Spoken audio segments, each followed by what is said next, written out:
Well, folks, it's happened. It's finally happened. The Dallas Mavericks have fired Nico Harrison, and your favorite NBA Yap artist is here to ramble about it. Folks, if you enjoy this type of content, leave a like, leave a comment, leave a subscribe. We post daily NBA content on this channel, and we're so close to 10,000 subscribers. So leave a like, leave a comment, leave a subscribe. Let's get right into it. I can't believe this has happened. I can't believe this has happened so early into the season. I knew that the Mavs ownership group had this in their back pocket all year long. I kind of mentioned that if things get so bad, I do think the Mavs will fire Nico Harrison because it is an easy win. It is an easy PR win. Once approval rating got to such a low point for this franchise, they knew they could fire Nico Harrison, and that would at least reignite some interest amongst the fan base. I just did not think it'd be 10 games into the season. I thought for sure Nico Harrison was probably going to get fired. I just thought that it would be in the offseason. I thought that it would be during next summer after the Mavericks, probably had a disappointing season. I really never imagined that it would be so bad 10 games in that he would get fired in November. Absolutely kind of crazy, but it had reached that point. If you've watched this team or followed this team at all so far this season, it has been miserable. It has been as bad as you could have ever possibly imagined it to be. And because of that, it was time to make the move. And really, I think a big reason this move was made was because I don't know when the last time we've seen a fan base rally behind something like this, rally behind one cause quite like this. And I absolutely do think Mavericks fans are a gigantic reason, if not the reason, this happened today. Okay. I do think if they continue to lose, if they continue to look bad, they would have done it anyways, just because, it's time, right? It's time. You made that big all-in move, one of the biggest, craziest moves we've ever seen, and it is not paying off. It's time to go. But I do not think without the fans, it would have happened this early. Obviously, you had protests at the arena right after the trade. You had fire Nico chants pretty much every single home game from the moment the trade happened until now. Fire Nico chants at random fucking college football games. I don't think this happens without the fans. Just a huge negative outcry everywhere. Just the vibes surrounding the team were so terrible. And I hope that this brings some fans some closure. Now, there will be fans who are just like, yeah, whatever. I'm never coming back. I don't care. I don't care that they fired him. The deed's been done. I'm never coming back. It's crazy to think. Luka was with the team for 7 years? It's crazy to think that you could have been 11 years old when Luka got drafted and be 18 years old now. Like, that's 11 years old is very formative. That's when you're really starting to come into your own as a sports fan, I feel like. Yeah, for those people, it's just like, all I knew was Luka Doncic and you ripped it away from me. Fuck you. Well, Dirk, I wasn't here for Dirk. I'm not a grandpop. I'm not an unk like you. I love Dirk. Dirk is going to never do that wrong. But I hope for some fans, this at least brings some closure. It allows them to at least enjoy. I say enjoy. The team is so trash, truthfully. But when I say enjoy, I mean at least enjoy the Cooper Flagg experience. This team is so incredibly fortunate to have Cooper Flagg land in their laps. When I say land in their laps, understand. I made some moves and I pulled some strings, and a couple $1 billion were given to some people. But Cooper Flagg landed in this team's lap. Let's enjoy it while we can. Let's enjoy having him on this team and move forward if that is something that you're interested in. I hope this move is something that brings closure to some fans, right? For me, I've talked about this before. I'm hardwired to root for this team pretty much no matter what, thick or thin, hell or high water. I wish that wasn't the case. My relationship with this team is honestly unhealthy. I do believe that. I wish that I could just be like, oh, fuck this team. I'm not going to watch or care about them. They're pissing me off. Like, I'll go and watch other games. I don't need to worry about the Mavericks right now. Let me know whenever they're good and not embarrassing themselves again. Unfortunately, I do not have that relationship with this team. And because of that, I'll support them no matter what. But again, I feel like that's an unhealthy relationship personally. But for fans who just felt themselves wandering around in this wasteland after the trade, not knowing what to do, knowing that, man, I don't feel like I could root for this team anymore, but I also don't want to root for another team, and I'm just kind of stranded, wandering around. I hope this helps you. I really do. Because at the end of the day, man, sports are supposed to be fun. Sports are supposed to be enjoyable. And that was the biggest crime of this trade, right? You traded away the franchise icon, face of the franchise, 25-year-old that we have built a relationship with, that as fans we have seen fail. We've seen him grow. We saw him blossom. We saw him go to the NBA Finals.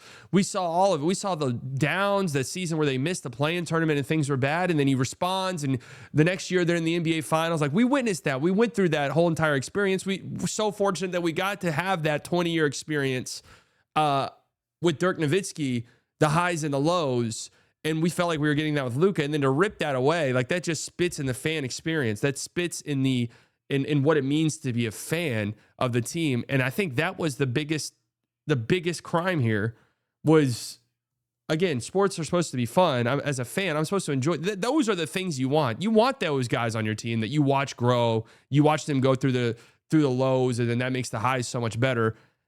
Nobody was ever going to, no matter what, even if this team won right away, won this year, would it have won some people back? Yeah, it would have, because people like winning. People like when their favorite team wins. People like when the team that has the city that they live in, the city that they're born in, on the front of their jersey wins. But it was never going to be the same, right? It would never have been the same with AD the way that it would have been with Luka. And that's not necessarily fair to AD, but that's just the reality. And so you rip that. The most fun part of being a sports fan, you completely and totally rip that away from everybody. And just spit in the fan experience. Spit in the face of what the fan experience truthfully is. And again, this team is so incredibly fortunate that Cooper Flagg is now here, and now we hopefully get to experience that now with him. But that was the biggest crime of the trade, and I'm hopeful that Nico's departure means that people can move on and people can begin that healing and grieving process and can begin to enjoy the Cooper Flagg experience. Just very fortunate that we get to have that experience again as fans, because there are fan bases out there that never even had this experience once. So I do feel for like the Charlotte Hornets. I do feel for the Washington Wizards, who are just like, fuck you, man. I've never even experienced this once, and now we get to experience it again. So let's like really dive into it. There was no coming back from this start to the season, right? Just none at all. Reported today that Patrick Dumont is expected to fire general manager Nico Harrison, and he did fire general manager Nico Harrison. It did feel as though something was going to happen last night. The smoke was starting to get a little too thick, and then once this moment happened right here, Mavs play the Bucks last night. They lose. The Mavs look pretty good. I mean, it's one of the best they've looked all season. Pretty fun, exciting game. This happens. A fan goes up to Nico Harrison, a fan wearing a Luka Doncic Lakers jersey, goes up to Patrick Dumont and apologizes because apparently his dad, he flipped Nico or Patrick Dumont off on opening night, and his dad made him go up and apologize. I would bet $1 trillion this kid lives in Highland Park. I'd be shocked if he doesn't. But during this conversation that they had courtside, apparently Patrick Dumont told this kid he felt bad for Luka trade. What he did wasn't in the best interest of the franchise. He made a mistake. He's now trying to rectify it, and he wants to win back the fan base. The moment this happened, I thought, and I said on my stream and on Locked On, this feels like some type of photo op. This feels like some type of PR move here. And the moment I saw this, I thought, I think Nico's getting fired very soon. Now, I didn't know if it was going to be today necessarily, but it did feel like this was hey guys, look, I'm Patrick Dumont. I'm sitting here with the kid wearing a Luka Lakers jersey. I'm apologizing. It's all in front of everybody. People are taking pictures of it. Yeah, my antennas are raised a little bit that this kid then immediately goes and does an interview with every single Dallas press person there. Yeah, I'm a little perked up by that. If you told me this was a complete and total plant job, I would probably believe that. Okay? But either way, once I saw this, I thought, all right, this shit's happening, isn't it? It also doesn't help that Fire Nico chants were pouring in all throughout the game. Fire Nico chants were pouring in when the Mavs were leading in the fourth quarter. And then PJ Washington, the Mavs are down 3 late. PJ Washington, only like 2 or 3 seconds left in the game, gets fouled on a 3, goes to the free throw line for 3 free throws, a chance to tie the game. Makes the first, misses the second, and then the Fire Nico chants rain down. Rain down while he's at the free throw line for his third free throw. That was just, there's no way you come back from this. There's just such a negative cloud of energy surrounding this team. I have no clue how you come back, how you don't make a dramatic move with how terrible this season has been. Patrick Dumont also released this letter earlier today. I'm not going to read the whole thing right now. Actually, fuck it. Dear Mavs family, on May 30th, 2024, the Mavericks won the Western Conference Championship. We came up short in the NBA Finals, but we all agreed our future was bright. As fans of this franchise, you have every right to demand a commitment to success from us. No one associated with the Mavericks organization is happy with the start of what we all believed to be a promising season. You have high expectations for the Mavericks, and I share them with you. When the results don't meet expectations, it's my responsibility to act. I've made the decision to part ways with General Manager Nico Harrison. Though the majority of the 25-26 season remains to be played, and I know our players are deeply committed to a winning culture, this decision was critical to moving our franchise forward in a positive direction. I'll talk about that statement here in a second, because the wording of that's pretty interesting to me. I understand the profound impact these difficult last several months have had. Please know that I'm fully committed to the success of the Mavericks. Thank you for your support. Thank you for holding us accountable, and thank you for your passion and for your patience. You deserve transparency in a team that reflects your spirit, yada, yada, yada, yada, and so forth and so on. I think a pretty solid statement. Now, I saw some people mad. Some fans were upset that they didn't directly apologize for the Luka trade, that they didn't mention Luka at all. Okay, first and foremost, I don't even think they're allowed to mention Luka. He's not on he's not on the team. And I do not think the governor of a team or anybody involved with the organization directly mentioning a player like that is allowed. I could be wrong there, but I do not think that's allowed. Also, dude, they're not going to do that shit because they still have players that were involved in the trade in the locker room. Like, you still have Anthony Davis on the team. You still have Max Christie on the team. You're not going to come out and be like, yeah, guys, we fucked up. We should have never have done that. We should have never done that. We messed up. We really fucked up, guys. I can't believe we traded Luka for what we traded him for. And Anthony Davis is like, wait, that's me. Wait a second. He's talking about me. What the hell? Like, they were never going to do that, okay? And I need you guys to use what's in between your ears, what's up here. Please use your brains for just a split second of critical thinking. They are doing that. They don't need to directly apologize. They don't need to mention it by name. They don't need to mention the trade itself. They are doing that right now. Firing Nico Harrison this early in the season is doing that. Releasing a statement like this 2 weeks into the season is doing that. It is apologizing. It is admitting defeat. Okay? They don't need to publicly say it. They did it. All right? Now, I'm a little bit, I don't know how to feel right now, truth be told. Like, obviously, Nico needed to go. There's no two ways around that. I don't know if I trust this ownership group at all. Okay? I have no clue if I trust this ownership group whatsoever. Now, there are a couple of positive things where I'm like, okay, maybe this could work. Positives include signing somebody like Rick Welts to be the president and the CEO of the team, one of the more well-respected business people in the NBA who has a track record of doing it. Cool. All right. I respect that. That's a good move by them. Smart move by them. Bringing in Gina Miller to head PR operations, who's well-respected in Dallas media, very good at her job. Okay, I like that. Talked to Bob Myers in the offseason reportedly about what a contingency plan could look like moving forward. You know, obviously Bob Myers is the Golden State Warriors. Hello. Those kind of leave me a little bit optimistic that they understand, hey, we're not in the know enough to like be hands-on like a Matt Ishbia or like an early Mark Cuban and just be in control of everything happening. Like, let's go out and find people who know what they're doing. And I think that's why this trade happened, by the way. I've always pushed back against the conspiracies that the Patrick Dumont was in control here and wanted Luka traded. That never made sense to me at all. It never made sense to me. The move to Vegas theories, all of it was absolute nonsensical to me. Okay. All of it was just nonsense conspiracy theory. Now, what I think happened was Mark Cuban probably vouched for Nico Harrison, the Dumonts, who I don't think know much about basketball. I'm just being truthful here. Come in and they see, oh, this team's good. Like, we're going to the conference finals. Cool. This team's good. Oh my God, we made the NBA finals. Like, this guy's a genius. This guy knows everything about basketball.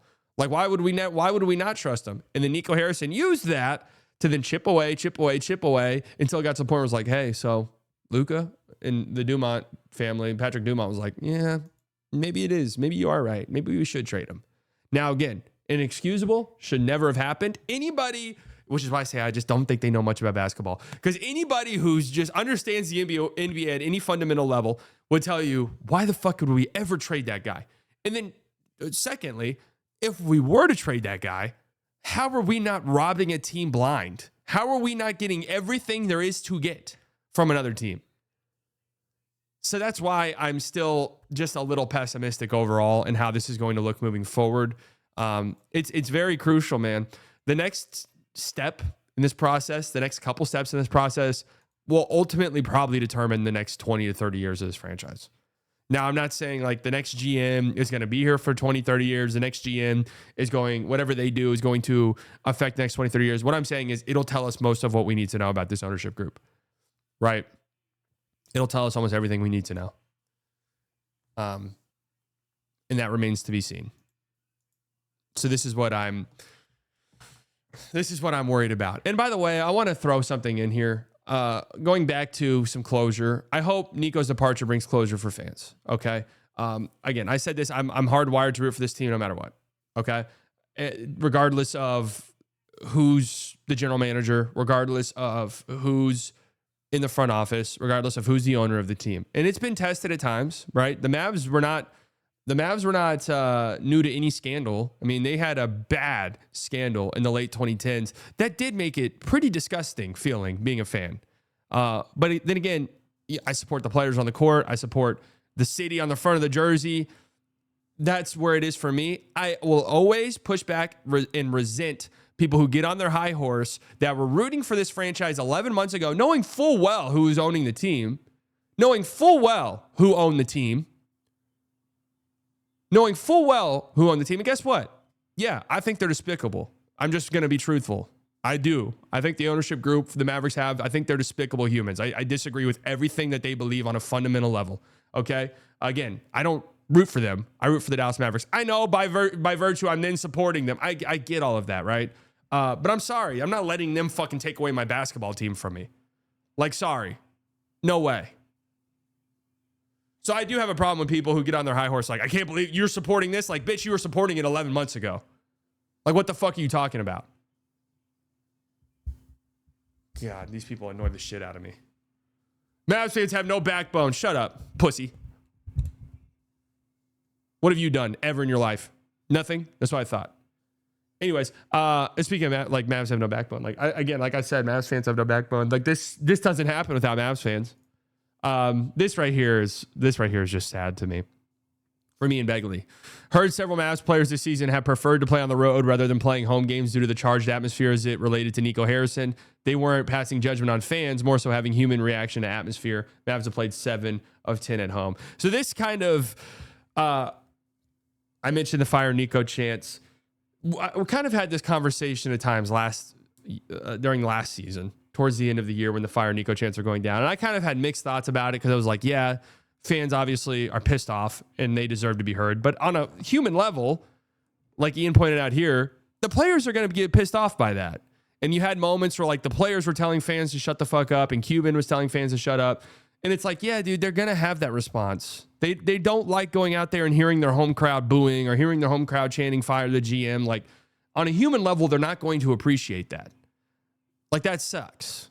You go to a home game and to experience that. Now, again, the fans have every right to do it, but it just makes the situation so much more complicated. It makes the situation so much more dire, which is why they needed to rip the Band-Aid off and pull the plug on this whole thing, was because that charged negative energy was just becoming so overwhelming where it's like, yeah, the fans have a right to do this, but also the players have a right to be like, dude, this sucks.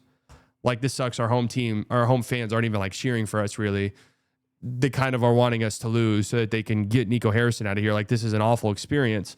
And that right there is exactly why they had to make this move as soon as possible. As soon as possible. Now, what's next for this team? Who knows? Who will be hired? I don't know. Currently, they have Michael Finley, who was here before Nico Harrison, and whether or not you think Michael Finley was directly involved with the Luka trade, I don't know. That is really unknown, to be completely honest, although I will throw out this. Who knows how important this shit is. Michael Finley is one of the only people that Luka still follows for the Mavs organization on Instagram. Do with that information what you will. I don't know. But Matt Riccardi and Michael Finley are taking control of things in the interim. Now, here's something interesting. I saw a report that in recent months, Patrick Dumont has been a little bit more receptive to Mark Cuban and what Mark Cuban believes on certain things. Mark Cuban wants the Dallas Mavericks to hire Dennis Lindsey. Now, this is important because Dennis Lindsey was here at the Mavs for a while, working with Nico Harrison. A lot of Mavs fans credit Dennis Lindsey with every single good move Nico Harrison did. Now, they do that because then they could say every bad move the Mavs made in the last 5 years is Nico Harrison's fault. Every good move was actually Dennis Lindsey's fault. Now, I will say you can kind of pinpoint when Dennis Lindsey left and it being like, oh, every move after then was kind of questionable. But this would be quite interesting if it did happen. And again, if something like this happened, okay, my interest is piqued a little bit.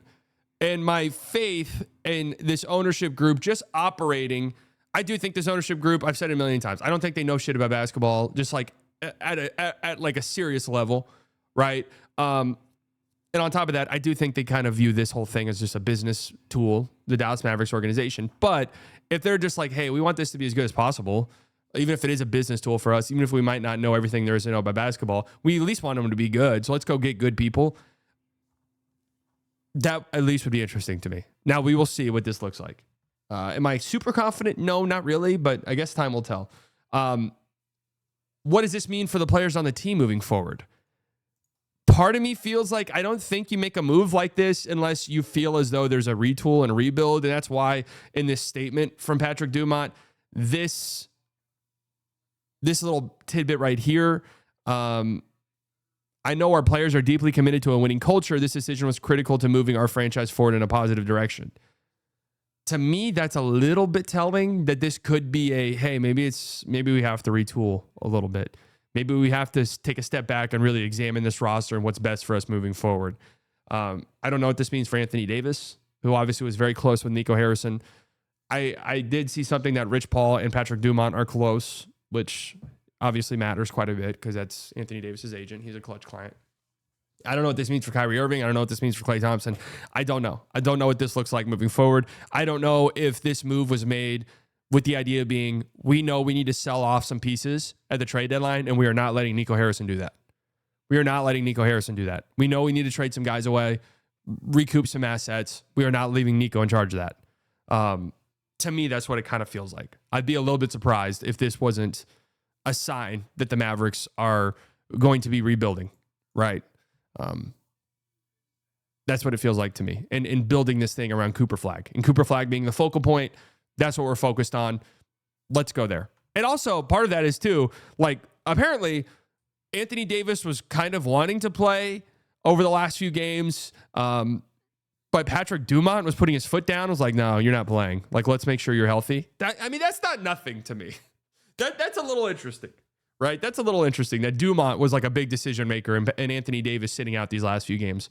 I'm sure part of that is like, dude, just please don't injure yourself again. Like, we experienced that last year and it fucking sucked. But part of that could be like, dude, your ass needs to stay healthy come February 10th or whenever the trade deadline is. I don't know. I'm just spitballing here. Speaking of Cooper Flagg, another reason why this was so important. I don't know if you guys know this or not. I just learned this. Mama Flagg is on Twitter, and Mama Flagg's got an interesting timeline. Not necessarily all that shy. And it kind of speaks to what I was saying earlier. It's like, you had to do this because the overwhelming negative energy was just bleeding through every single orifice of your, every single crack and crevice of your franchise. Okay. We talked about how the players felt like road games are better than home games. Well, now you've got the mother of your 18-year-old's, hopefully, franchise cornerstone face of the franchise moving forward, retweeting tweets like this. Cooper Flagg should not have to listen to fire Nico chants when a teammate of his is at the free throw line with his game on the line. Responding to tweets like this, close game until the end when our guys who left it all out on the floor are at the charity stripe. The crowd chants fire Nico instead of support.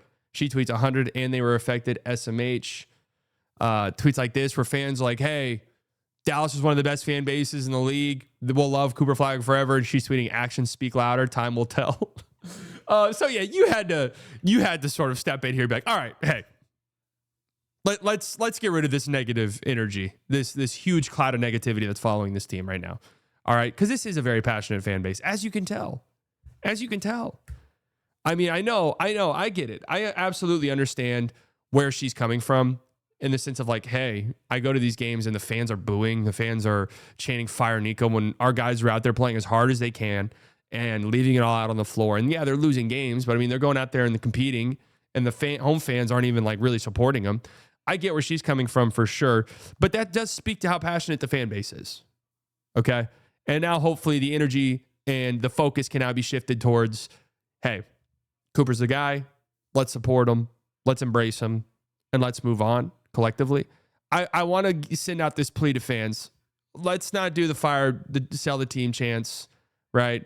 Let's try to move on, and let's try to at least, I'm not saying don't be critical of the team or critical of ownership or anything like that. I'm saying just the players have been through a lot too. The guys on the floor have been through a lot. Okay. Nobody signed up for this. None of the players on the court did the trade. None of them asked for this to happen. It's difficult. It has to be difficult for them to experience this and to go through it. It's been difficult for them, right? So let's try to embrace them. Let's try to make home games feel as welcoming as possible. The ownership group's not selling the team. That just is the truth. They're not selling the team. It's not going to happen. Yeah. I mean, if you do want to boycott ownership, which do you, like, that's completely fine. If you don't want to boycott ownership, don't watch the games. Don't go to games. See, always the easiest way to boycott the team. That's it. This was kind of different because this was a passionate fan base that was like, fire the GM. We want to move on as fans, but we cannot do it when this guy's in charge. It is this ginormous elephant in the room. And I'll support the players on the team, but just know, fuck this guy. And I hope now we can shift that energy towards embracing the team and embracing the next hopeful franchise great, Cooper Flagg, who looked absolutely phenomenal last night for an 18-year-old. Jesus. You watched the game he played last night and you're like, oh my God, man. This guy's going to be, in 6 years, this guy will be 24. Like, we're still theoretically 9 years from this guy being in his prime, and he's doing shit like he did last night. It is exciting times to be a fan. It really is. And now it got even more exciting